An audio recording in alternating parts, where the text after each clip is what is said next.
దేవుని ఆజ్ఞలు పాటించండి, పరిశుద్ధంగా జీవించండి.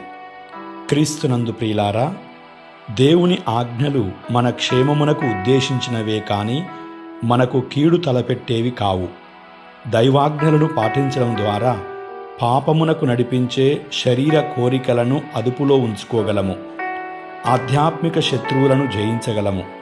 దైవ మానవ ప్రేమ పరిపక్వత పెంపొందించుకోగలము. దేవుని కృపకు పాత్రులం కాగలము. దేవుని వాగ్దాన పరలోక రాజ్యం చేరుకోగలము.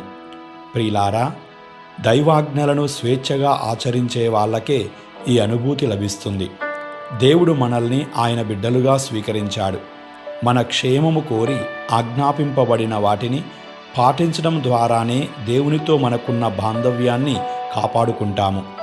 దైవాజ్ఞలు పాటించడం ద్వారానే నరక కుంపటికి నడిపించే శారీరక వాంఛలను అధిగమించి ఆధ్యాత్మిక జీవితంలో దృఢంగా ఉంటాము.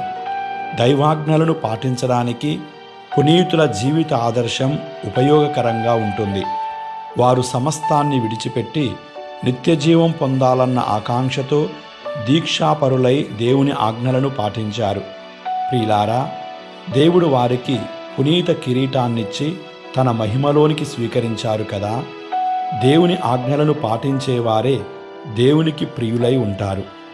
యేసుక్రీస్తు ప్రభువు కూడా దైవాజ్ఞలను పాటించేవారే నా తల్లి, నా తండ్రి, నా సోదరి, నా సోదరుడు అన్నాడు.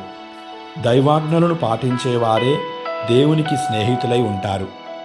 అంచేత ప్రియులారా, క్రైస్తవ జీవితానికి దైవాజ్ఞలు ముడిపడి ఉన్నాయని గ్రహించుదాం. ఆ ఆజ్ఞలను పాటించుదాం. పరిశుద్ధంగా జీవించుదాం. ఇదే తపస్సుకాల ప్రయాణంలో క్రైస్తవ విశ్వాస జీవితం మనకు నేర్పిస్తుంది. ప్రభు ఆజ్ఞలను పాటిస్తూ దేవుని మహిమపరచుదాం. దేవుని కృపావరాలు ఎల్లప్పుడూ మనకి లభించునుగాక.